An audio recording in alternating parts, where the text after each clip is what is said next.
Bapa yang baik, Bapa yang mengasihi dalam kehidupan kami. Kami mengucap syukur tiada henti-hentinya Tuhan. Dari sepanjang malam sehingga pagi ini kami boleh memuji dan menyembah-Mu. Biar setiap pujian penyembahan ini boleh menjadi dupa yang harum di hadapan-Mu Tuhan. Tiba saatnya kami akan mendengarkan kebenaran firman-Mu. Firman-Mu bermanfaat untuk mengajar, untuk menyatakan kesalahan, untuk memperbaiki kelakuan dan mendidik kami dalam kebenaran. Kuduskan kami Tuhan, layakkan kami, proteksi tempat ini dengan kuasa darah Tuhan Yesus. Urapi semua yang hadir jemaat ini dengan urapan yang dari Allah. Hamba-Mu yang akan menyampaikan kebenaran firman-Mu Tuhan, Engkau urapi dengan urapan yang sama Tuhan. Biar setiap perkataan yang keluar dari lidah bibir hamba-Mu semua berasal dari Engkau Tuhan. Awasi setiap lidah bibir hamba-Mu ini dengan kuasa-Mu Tuhan. Terima kasih Bapa yang baik, terima kasih Roh Kudus yang siap mendengarkan kebenaran firman Tuhan. Mari kita katakan amin. Beri kemuliaan bagi Tuhan. Silakan duduk.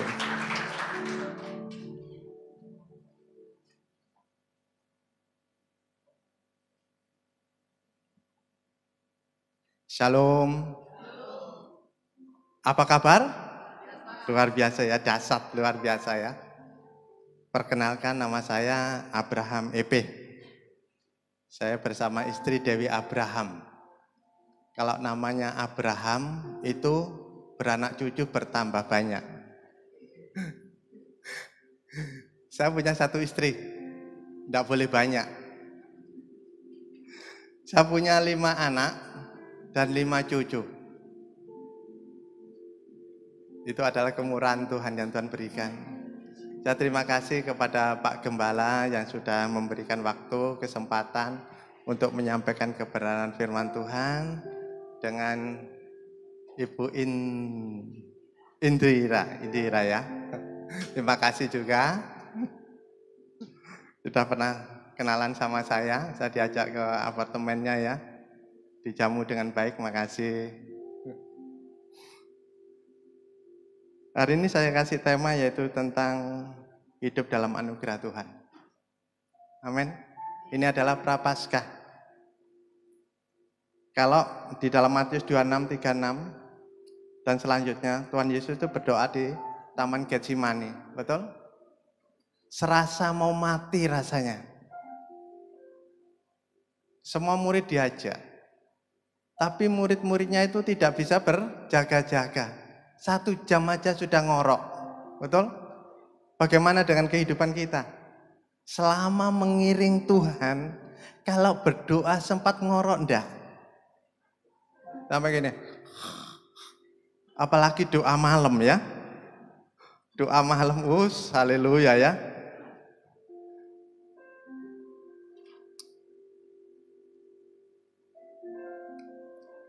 Selama hidup kita pasti banyak hal yang sering salah di hadapan Tuhan.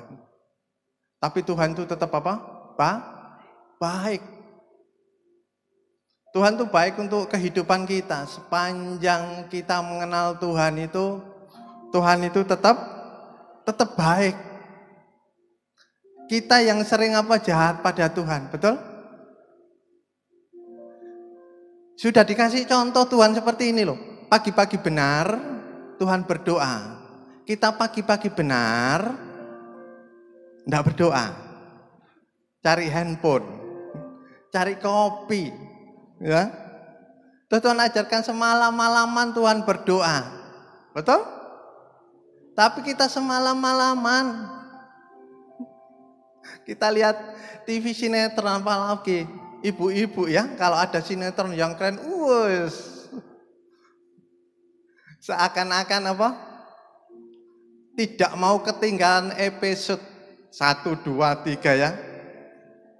Tapi kita hari ini harus belajar bertobat. Amin. Kita baca di dalam 2 Korintus 6 ayat 1 sampai 10. 2 Korintus 6 Ayat 1 sampai 10. Yang ketemu katakan amin. Yang belum aman. Aman-aman mencari.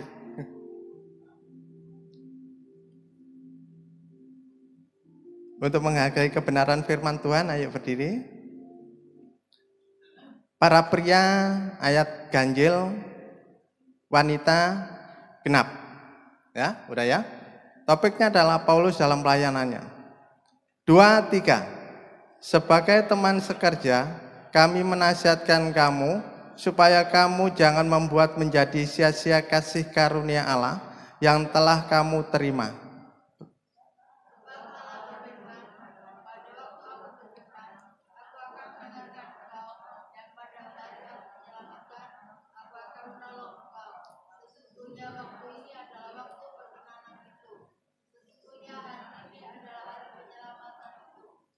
Dalam hal apapun, kami tidak memberi sebab orang tersandung, supaya pelayanan kami jangan sampai dicela.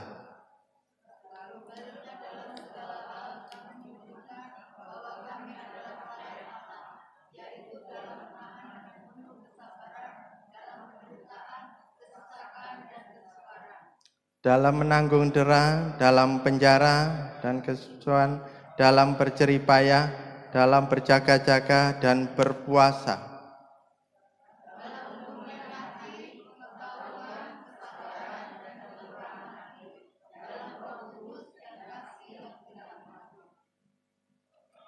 Dalam pemberitaan kebenaran dan kekuasaan Allah dengan menggunakan senjata-senjata keadilan untuk menyerang ataupun untuk membela.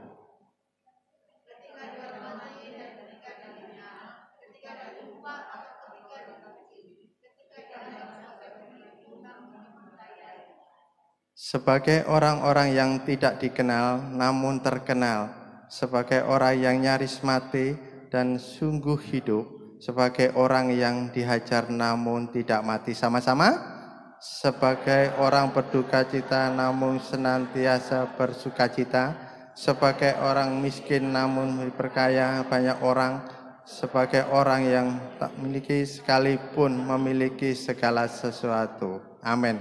Silakan duduk, berbahagialah yang membacakan firman Tuhan dan melakukannya. Korintus ini ditulis oleh Rasul Paulus di dalam pelayanannya. Kita semua adalah kawan sekerja. Amin.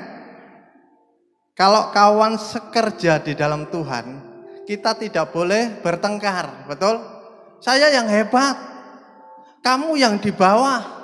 Kamu tidak bisa apa-apa. Tapi semua itu sama di hadapan Tuhan. Amin. Paulus sebelum kenal Tuhan, kehidupannya itu tidak baik. Ya kan?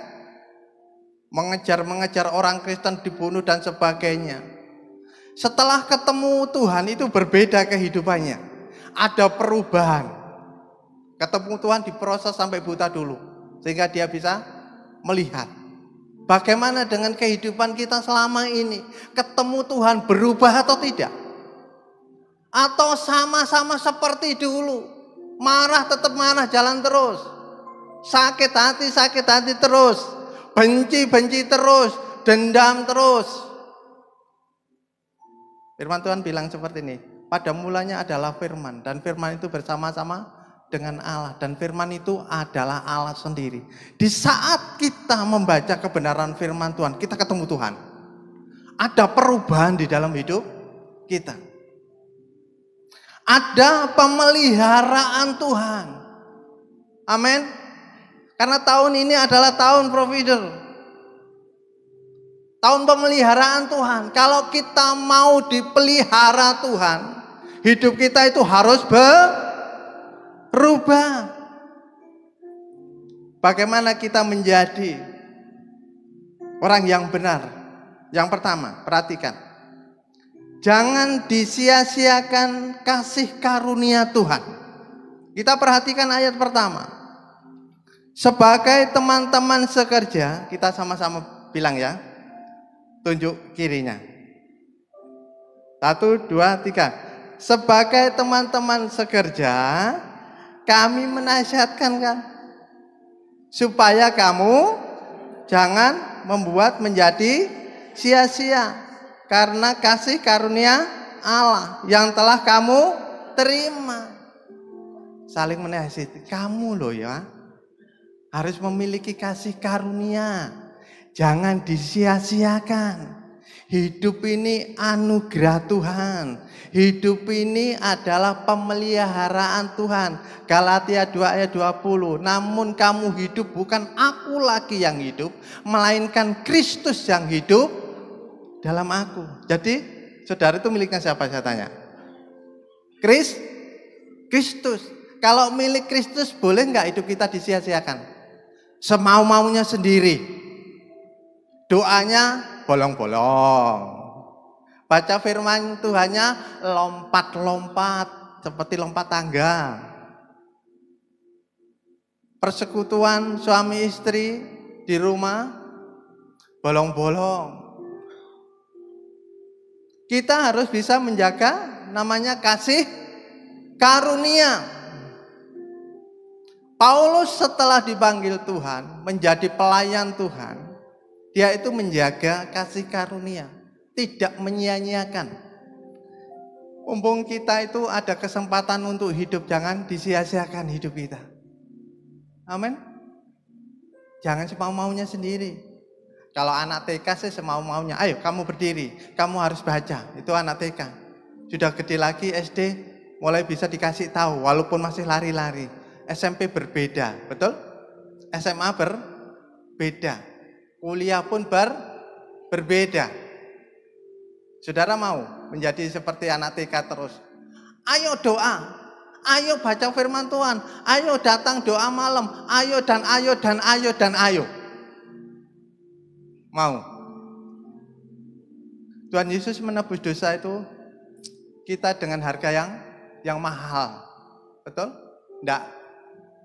Enggak apa, pilih kasih. Kalau kamu kaya tak tebus dosamu, enggak. Kalau kamu miskin tak tebus atau enggak ditebus, enggak. Tuhan tuh menebus dosa kita itu sama. Contohnya seperti ini, waktu Nuh disuruh bikin bahtera, di dalam Kejadian 6:8, tapi Nuh itu mendapat kasih karunia. Karena apa? Dia nurut taat dan mengerjakan bahtera itu tepat pada waktunya, tidak lebih tidak kurang, pas yang Tuhan kasih. Nuh itu mengerjakan dengan baik.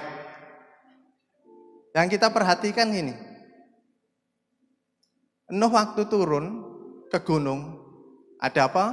Tetangga kan ya, Nuh, kamu itu gak salah tah bikin bahtera di atas gunung. Kamu itu crazy ya? Kamu itu gila ya? Bikin bahtera itu harusnya di tepi laut. Kenapa sih di atas gunung? Tapi Nuh itu orangnya sabar, betul? Nggak ngepek mau ngomong apa, yang penting aku taat sama Tuhan. Terus nggak lama lagi anaknya turun. Papa kamu itu gini ya, bikin apa? Bahtera itu di atas. Tapi anak-anak Nuh itu, Sem dan Yafet itu, dia tetap tenang, tidak terpengaruh oleh keadaan. Terus menantu Nuh pun turun, contohnya turun gunung kan, nengare, seperti itu kan. Mertuamu itu gini ya, bikin bahtera segede itu di atas. Tapi mereka tidak terpengaruh oleh keadaan. Dia tetap menjaga kasih karunia yang Tuhan berikan. Bagaimana dengan kita? Di saat kita diledek teman kita, kenapa sih gereja ini? Emosi kadang-kadang, betul? Awas ya. Jangan. Kalau Paulus mengajarkan kita sebagai teman sekerja,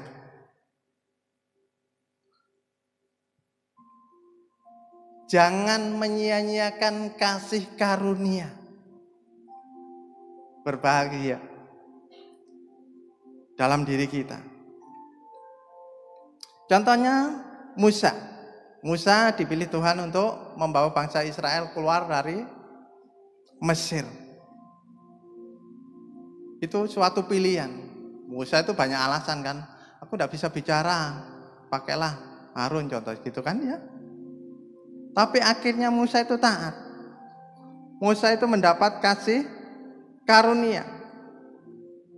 Di dalam Keluaran 33:17 mengatakan seperti ini, berfirmanlah Tuhan kepada Musa, juga hal yang telah kau katakan ini akan kulakukan. Tuhan bicara bahwa bangsa Israel keluar dari tanah Mesir dilakukan oleh Musa.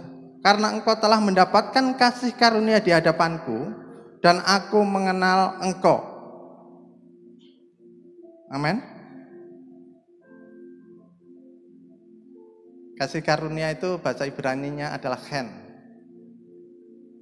Kemurahan dari Tuhan, pemeliharaan dari Tuhan. Kita hidup ini dapat memiliki segala sesuatu yang Tuhan berikan kehidupan ini, baik kekayaan, betul? Napas kita, kesehatan itu adalah kasih karunia yang Tuhan berikan di dalam kehidupan kita. Amin. Harus kita jaga ya. Kalau selama ini hidup kita seenaknya sendiri sama Tuhan, kita bertobat hari ini. Amin. Yang mau berubah boleh angkat tangan. Hanya hati kita sama Tuhan. Urusan kita sama Tuhan. Kalau orang dunia cuma gini, kan gitu kan. Tapi kalau kita sebagai anak-anak Tuhan saling menopang, tidak mungkin bangku sebelah sama sebelah saling apa? Hebat-hebatan. Ada enggak? Sebelah sama sebelah? Enggak ada kan? Kita datang dengan tujuan yang sama loh. Praise, memuji Tuhan. Betul? Menyembah Tuhan. Kalau tadi leadernya luar biasa loh. Suaranya hebat. Itu karena Tuhan. Amin. Di dalam 1 Korintus 6:20, sebab kamu telah dibeli dan harganya telah lunas dibayar. Kalau lunas itu ya lunas, nggak ada kredit. Betul? Kalau kita sudah ditebus, dosa kita sudah ditebus dari gelap menjadi terang, itu lunas. Ya kan? Ini ya. Dari sini ini dulu gelap, ditebus Tuhan, lunas dibayar. Dengan perjalanan waktu, hidup kita harus tahu siapa diri kita. Tidak boleh sombong. Hidup kita itu milik Tuhan. Mau tidak mau harus berubah. Umpama karakter para ibu-ibu yang suka marah 1 minggu marah terus. Contohnya tiada hari yang tanpa marah. Kalau tidak marah kurang enak. Harus berubah. Berubah ini karena sadar gitu loh. Metanoia, perubahan tiap hari, bukan setahun sekali. Tidak ada. Pertobatan itu tiap hari. Contohnya ini, mama-mama, ini bapak-bapak aman ini. Sementara ya. Ini mama-mama ini sudah ditebus, terus ke sini. Harganya kan sudah lunas di sini dibayar. Terus dia lupa, marahin suaminya, anaknya, pokoknya kebun binatang di situ keluar semua. Ini sama dengan hidup yang lama, walaupun ditebus. Harus berubah. Umpama seminggu marah-marah harus dikurangi. Masa ngurangi aja nggak bisa? 7 hari kan dikurangi jadi 4 contohnya. Jadi 3, lama-lama habis.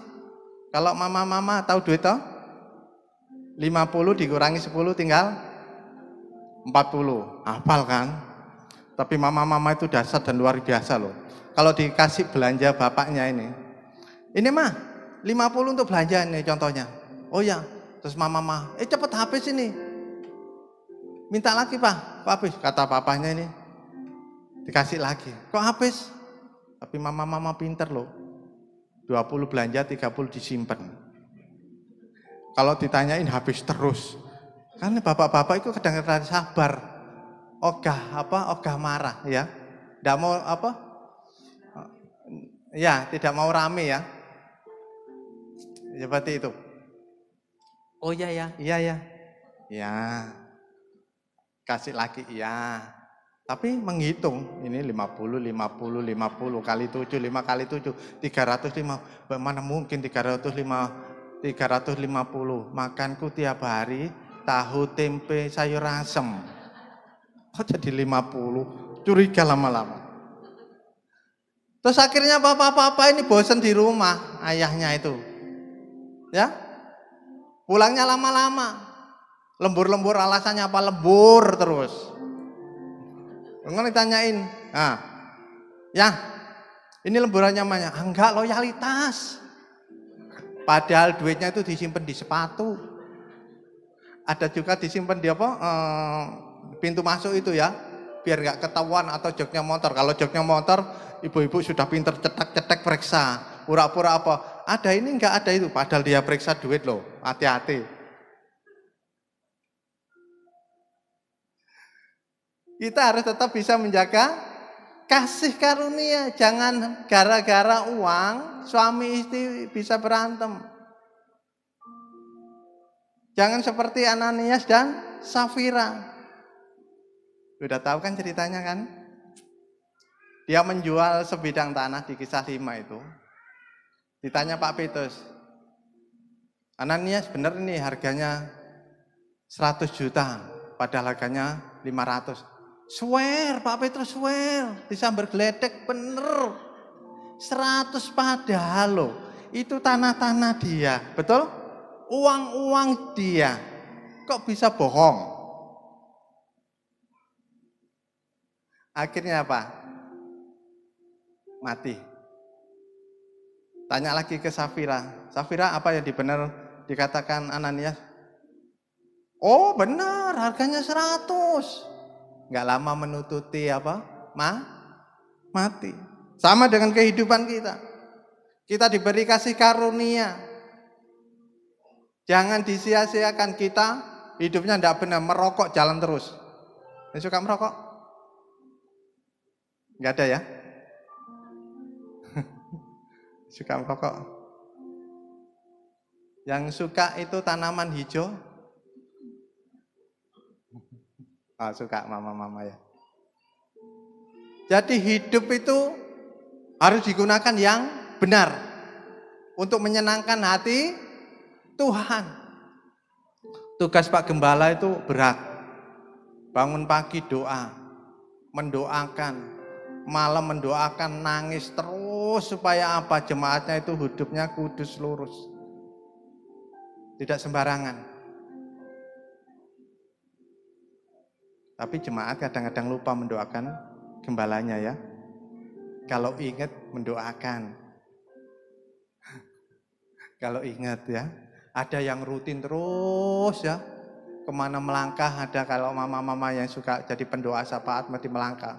Tuhan jagai gembalaku Tuhan terus. Jangan sampai apa? Ke kiri dan ke kanan. Supaya gembalaku membawa dombanya ke rumput yang hijau, ke air yang tenang. Sekali-sekali gada dan tongkat untuk mukul saya. Tapi kadang-kadang kalau kita ditegur Pak Gembala, ngambek. Ya kan? Betul? Ngambek. Diarahin enggak mau ngambek semaunya sendiri. Itu salah di hadapan Tuhan. Tapi Paulus orang yang luar biasa. Dia tetap menjaga kasih karunia. Yang kedua, bagaimana kita menjaga kasih karunia? Yang kedua, hargai perkenanan Tuhan. Kita perhatikan ayat kedua. Sebab Allah berfirman, pada waktu aku berkenan, waktu itu umpama hari ini ya, aku akan mendengarkan engkau. Nih. Dan pada hari aku menyelamatkan, aku akan menolong engkau. Sesungguhnya waktu ini, kita katakan sama-sama, waktu ini adalah waktu perkenanan itu. Sesungguhnya hari ini adalah hari penyelamatan itu. Paulus sadar dalam hidupnya. Di saat dia intim dengan Tuhan, mendapat perkenanan Tuhan, waktu ini pun diselamatkan. Sama dengan saudara. Kalau meresponi kebenaran firman Tuhan, hari ini firman Tuhan ya, nulis ya. Waktu ini mendapat perkenanan Tuhan. Kalau bilang gini, aku sudah tahu firman-Nya. Bolak-balik itu. Kita tidak mendapat perkenanan Tuhan. Ini jelas firman Tuhan katakan. Sebab Allah berfirman, pada waktu aku berkenan, Allah berkenan, ya berkenan hari ini diselamatkan. Kalau kita mendengarkan firman Tuhan dan meresponi, yes, aku mau berubah. Kalau menolak, tidak mendapatkan perkenanan Tuhan. Sesungguhnya waktu ini adalah waktu perkenanan. Ini loh, hari ini, waktu ini, di saat kita mendengarkan firman Tuhan, oh jadi Paulus itu, waktu dia berubah, menghargai waktunya Tuhan. Mendapat perkenanan Tuhan, aku harus berubah. Dan hari ini, di saat mendengarkan firman Tuhan, aku melakukan. Karena mendapat teguran firman Tuhan, makanya hari ini pun kita diselamatkan. Bagaimana dengan kehidupan saudara? Selama mengiring Tuhan. Kalau perkenanan itu bahasa Ibrani Keset. Perkenanan. Anugerah Tuhan. Kita anak Tuhan itu luar biasa ya. Beda dengan orang dunia. Kita doa langsung hubungan intim dengan Tuhan. Tidak melalui yang aneh-aneh, betul? Doa langsung. Tuhan itu selalu menguji batin kita. Hati kita itu diuji. Firman Tuhan kan bilang ini. Apa yang keluar dari hati itu adalah terpancar ke kehidupan. Amsal bilang seperti itu. Toh. Kalau hati kita rusak, pasti mulutnya juga rusak. Kan ada di Jakarta, mama-mama itu ngomel, akhirnya bisa memberi. Saya itu gak tegaan loh, walaupun cerewet. Pernah dengar gitu gak? Ya kan? Saya itu cerewet tapi gak tegaan.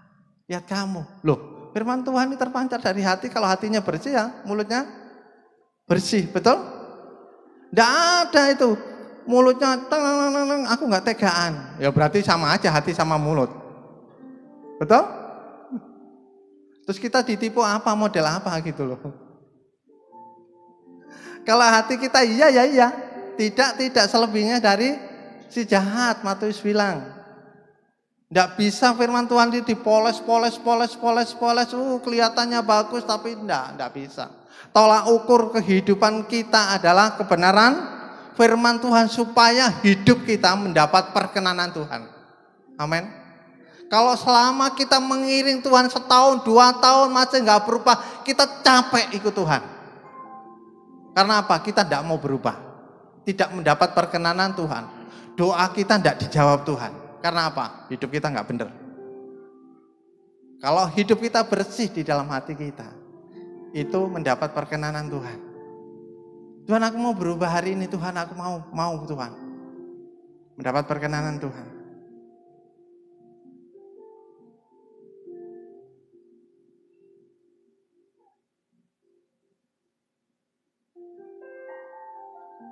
Seperti di dalam 1 Tawir 33, Daud itu sebagai orang yang berkenan di hadapan Tuhan. Karena apa? Dipilih dari saudara-saudaranya kan, diurapi Tuhan. Amin. 1 Korintus 6:17, kita harus mengikatkan diri pada Tuhan adalah satu roh. Orang yang mendapatkan perkenanan Tuhan taunya seperti ini. Kita harus mengikatkan diri dengan Tuhan supaya jadi satu roh, ya kan? Kalau kita mengikatkan diri sama Tuhan, kita berjalan ke sana ikut aturan Tuhan. Firman Tuhan kan bilang gini, roh penurut daging lemah. Itu alasan ya, seperti itu. Sebenarnya kalau kita mengikuti Roh Kudus, itu berbeda hidup kita. Walaupun ada masalah jatuh, bangun, tetap bangun. Jatuh tetap bangun. Sampai 7 kali orang benar jatuh itu takkan tergeletak, tetap akan bangun. Karena kita ada ikatan dengan Tuhan, satu roh. Pemikiran kita adalah pemikiran firman Tuhan. Seperti Paulus dengan Tuhan. Dia satu roh. Dia tahu apa yang dia lakukan. Betul? Kalau kita kan dagingnya selalu enak ya. Manja. Mau doa ngantuk. Kalau saya lihat doa, kemarin saya doa puasa itu 3 hari Ester ya, Kamis baru makan. Lihat mama-mama itu doa senderan di gini, ambil gini. Ini cari Tuhan atau Tuhan.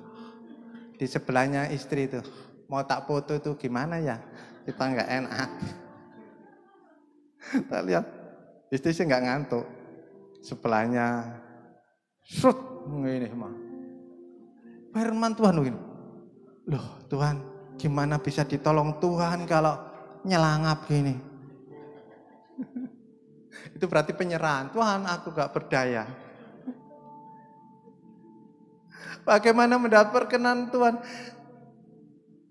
Saya aja sama istri, masih kuat Pak? Oh beres, saya gitu. Panas enggak? Kalau puasa enggak keisi apa? Nasi kan mesti panas. Enggak, saya biasa-biasa nih loh, tuh buku liatin dingin, kayak gitu. Oh ya udah. Yakin? Yakin, saya gitu. Saya semangat aja, semangat. Terus ke Jombang itu kan, karena ada mama itu kan, naik sepeda motor, keadaan puasa yang ketiga. Terus aman aja. Saya bilang sama dia, jangan aja aku ngomong.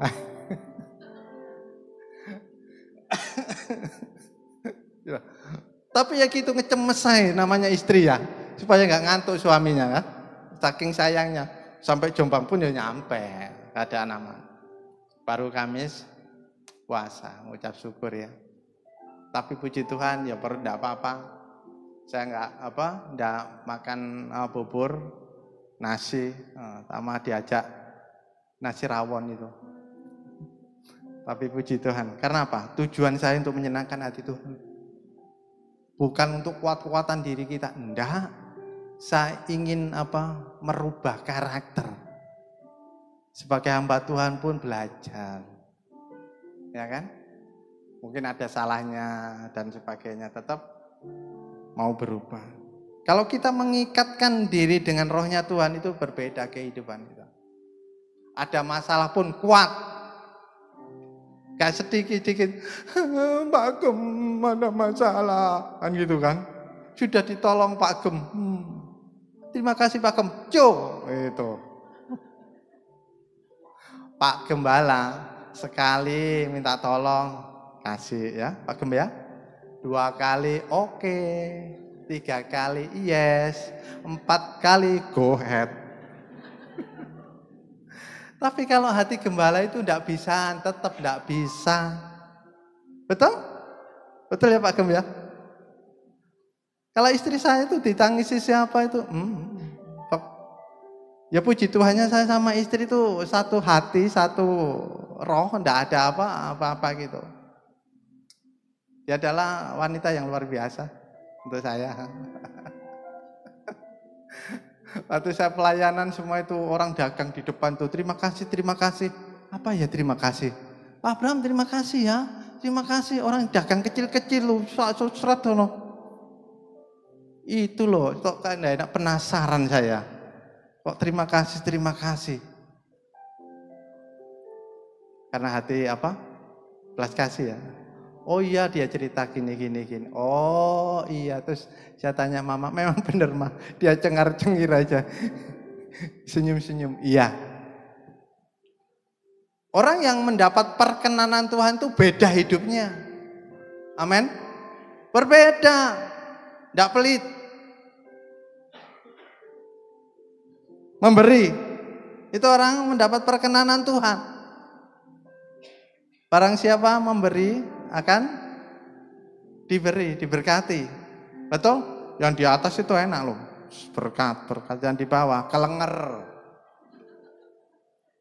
Karena apa? Ketumpuan terus berkat, betul? Sehingga ini kalau ketumpuan gini kan nggak bisa bergerak yang bawah, betul? Akhirnya apa? Ngek, flu, pilek, rumah sakit, betul? Dokter habisi ke situ-situ. Kalau di sini terus seperti air yang mengalir dari atas gunung terus mengalir, betul? Yang bawah ini mau semaput, pingsan. Kita harus belajar menjaga perkenanan Tuhan. Yang ketiga, bagaimana kita menjaga kasih anugerah Tuhan? Yang ketiga, hidup kita jangan menjadi batu sandungan. Ayat ketiga, dalam hal apapun, ini Paulus bilang gitu, kami itu bukan sendirian, semuanya lain Tuhan. Tidak memberi sebab orang tersandung, supaya pelayanan kami jangan sampai dicela. Kalau kita semua di gereja GKI ya, Gereja Kristen Injili, Gereja Kristus Injili, Kana ya, hidupnya benar, dilihat dari sono, ini ternyata luar biasa. Pulang gereja sabar, nggak ada yang marah-marah, ya nggak ada yang bentak-bentak, pokoknya lemah lembut semua. Itu menjadi terang, tidak menjadi batu sandungan. Paulus maupun di apapun ya dihina ya kan, nggak dihargai orang, ya kan, mau dicambuk dan sebagainya, dia tetap menjadi anak Tuhan yang berbeda. Bagaimana kehidupan kita selama ini? Kalau Yunaninya adalah apa? Skandalon. Skandalon itu kelakuan yang rusak. Karakter yang rusak. Jangan sampai karakter kita itu rusak. Kebiasaan buruk tetap aja dilakukan. Jangan sayang. Hidup itu kesempatan. Teman istri, siapa ya? Pendeta Ripka ya. Udah nanti ya Bu Dewi tanggal 20 ngisi ya, iya. Ternyata apa? Dipanggil Tuhan loh, kecelakaan. Kehilangan. Pertemuan itu hanya apa? Ditelepon. Dia dipanggil Tuhan. Kalau hidup kita ini terbatas ya. Kuota kita sampai berapa lama lagi? Ada yang 5 tahun, ada yang 2 tahun, ada yang setengah bulan. Kalau hidup kita tidak benar di hadapan Tuhan, terus saja bikin batu sandungan, artinya seperti ini. Saya pernah pelayanan di gereja A, tidak saya sebutkan. Setelah turun, semuanya di bawah itu gini, ngerokok semuanya. Kayak terpukul saya itu. Saya habis khotbah ngajari yang benar, di bawah lu anak-anak, semua yang laki-laki, di bawah gereja, ngerokok gitu kayak gak berdosa aja. Memang firman Tuhan tidak tertulis ya, cuma langit-langit akan melekat. Tapi yang ditulis di pom bensin, jangan merokok. Tapi mereka loh, merokok di bawahnya gereja. Itu kan bikin batu sandungan kan? Kan tidak benar, kita bicara masalah rokok. Belum hal yang lain, belum berzina dan sebagainya. Kan tidak baik. Jangan sampai hidup kita itu kelihatan, ini kok dari gereja A, kok tidak baik. Kita adalah suratan terbuka yang dibaca semua orang. Seperti kalau kita punya akuarium, kita taruh ikan di dalamnya kan bisa dilihat dari sisi kiri kanan atas. Oh ternyata ikan ini baik, bagus. Oh ternyata orang Kristen tuh bagus, tutur kacanya sopan, betul, tingkah lakunya baik, kasihnya luar biasa. Kalau kasih itu praktek ya, bukan sekedar bicara, betul? Kalau tolong tetangganya ya tolong, jangan kasih itu cuma dia sakit. Oh. Umpama ada tetangga yang kesusahan, makanya kamu itu kurang doa sih, gak pernah ke gereja sih, kurang puasa sih. Kasih itu menolong, amin. Kalau ndak bisa menolong dengan keuangan tenaga kita, betul? Kalau dia sakit kita bawa ke dokter.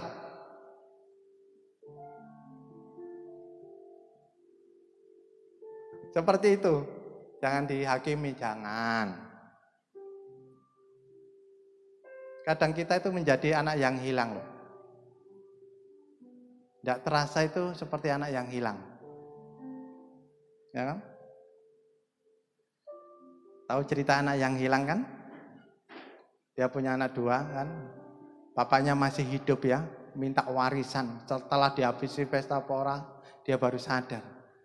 Hebatnya papahnya ini. Dia waktu datang, dia peluk, dia diberikan baju yang mewah, dipestain. Dan papanya tidak pernah bertanya, duitmu kemana? Betul?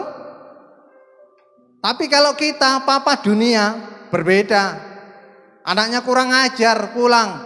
Duitmu kemana? Kemarin saya kasih berapa juta M? Berapa M? Contoh kan ya, kemana? Itu papa orang dunia. Kadang kita seperti orang terhilang di gereja ini. Tidak tahu papa kita itu kemana. Betul? Kayak kehilangan, tahu firman Tuhan, gak jadi pelaku firman Tuhan, ya tahu. Tidak ada perubahan.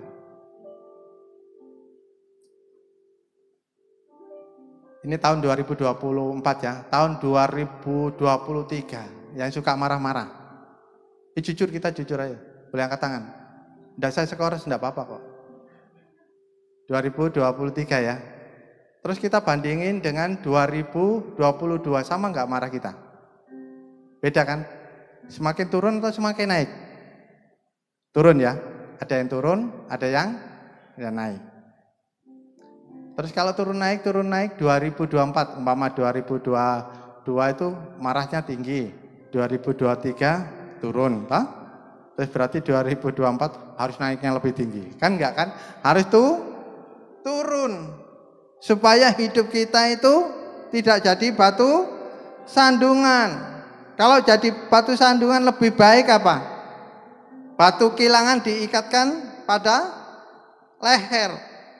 Lukas 17:2 adalah lebih baik baginya jika sebuah batu kilangan diikatkan pada lehernya lalu dilemparnya ke dalam laut daripada menyesatkan salah satu dari orang-orang yang lemah ini.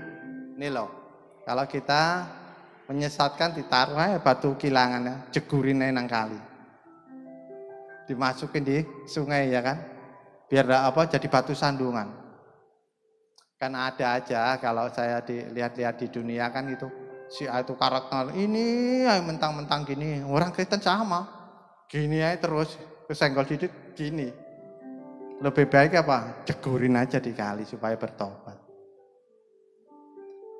Di dalam 1 Korintus 6:19, atau tidak tahukah kamu bahwa tubuhmu adalah bait Roh Kudus yang diam di dalam kamu, Roh Kudus yang kamu peroleh dari Allah, dan bahwa kamu bukan milik kamu sendiri. Kita harus sadar, ya kan? Milik kita itu, tubuh kita itu Roh Allah diam di dalam hidup kita. Kan makanya roh itu penurut. Ini kan roh ini ya, contoh. Roh penurut ke sini, contoh ya. Nah, jalan kaki sini. Terus ditagih hutang ini. Nanti bilang aja ya, anak-anak kan gitu. Mama nggak ada. Ya kan? Roh ya penurut, roh itu nggak berontak. Nurut, nempel-pel, ini kan. Nanti kalau dibilangin, ada tetangga saya. Ditanyain, anaknya dibilang gini, ditagih hutang kan tukang apa itu, debt collector ya.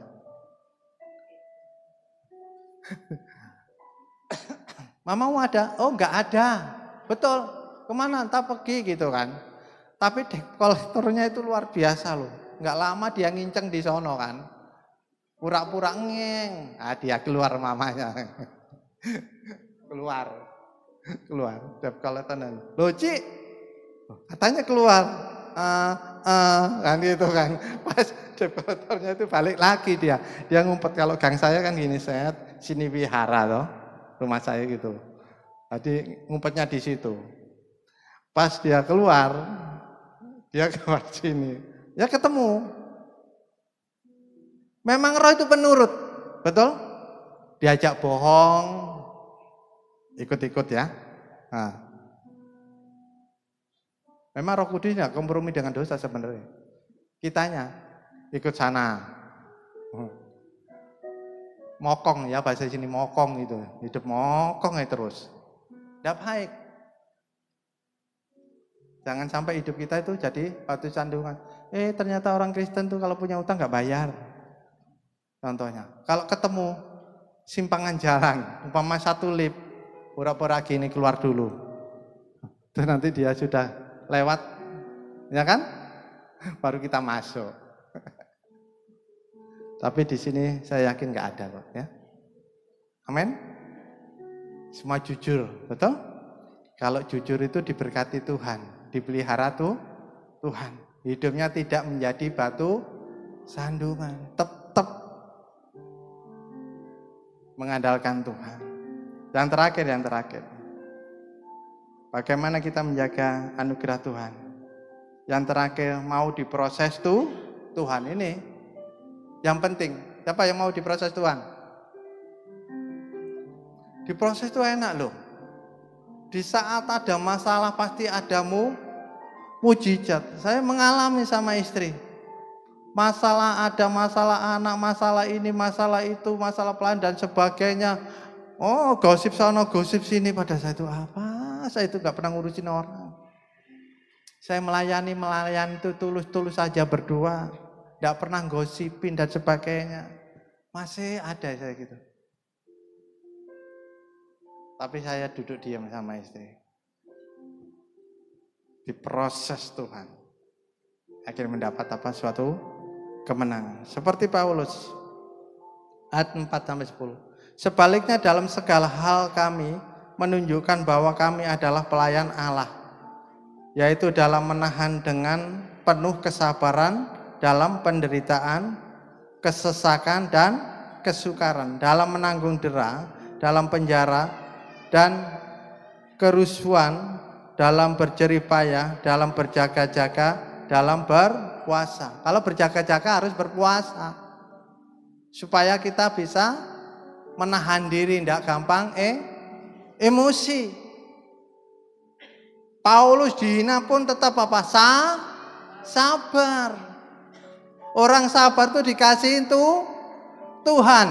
Amin. Orang nggak sabar tuh salah langkah. Ngawur hidupnya. Ya kan? Kalau nggak sabar tuh ngawur. Diproses Tuhan, diproses. Mendapat kronos proses, tetap terima kasih Tuhan, Kau baik. Seperti ada masalah seperti ini. Kita ada masalah. Kita tetap bersukacita. Di dalam masalah pun tetap bersukacita. Dengan berjalannya waktu, kita mendapat kairosnya Tuhan. Amin. Mendapat anugerahnya Tuhan. Kita hidup dalam berkemenangan. Anak Tuhan tidak waktunya lagi cengeng. Ya kan? Tapi memiliki iman yang kuat, iman yang perkasa. Roh itu harus perkasa. Karena lawan kita nanti AI, robot yang canggih. Cucu kita nanti loh. Semua diketik ada, khotbahnya pinter, semuanya pinter. Kita dibawa ke sana. Kalau kita tidak jeli, tidak hati-hati, tidak mengandalkan kebenaran firman Tuhan, kita akan terbawa arus. Sama seperti ini loh, gadget itu. Yang tidur sama gadget boleh angkat tangan. Yang tidur sama gadgetnya, sebelahnya gadget. Tanpa gadget kayaknya ada sesuatu yang hilang. Atau pagi-pagi nggak cari firman Tuhan, cari gadget. Ada? Loh, nggak berani ngaku ini.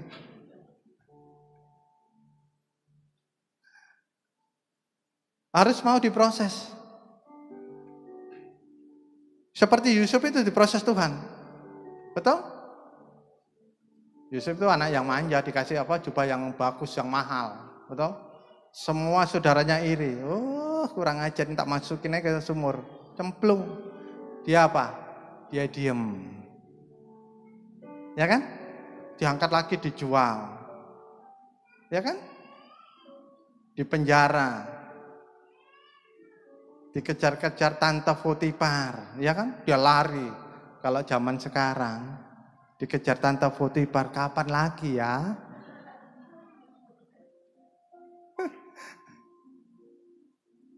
Tapi enggaklah. Kita harus mau diproses apapun yang terjadi. Besi menajamkan besi, betul?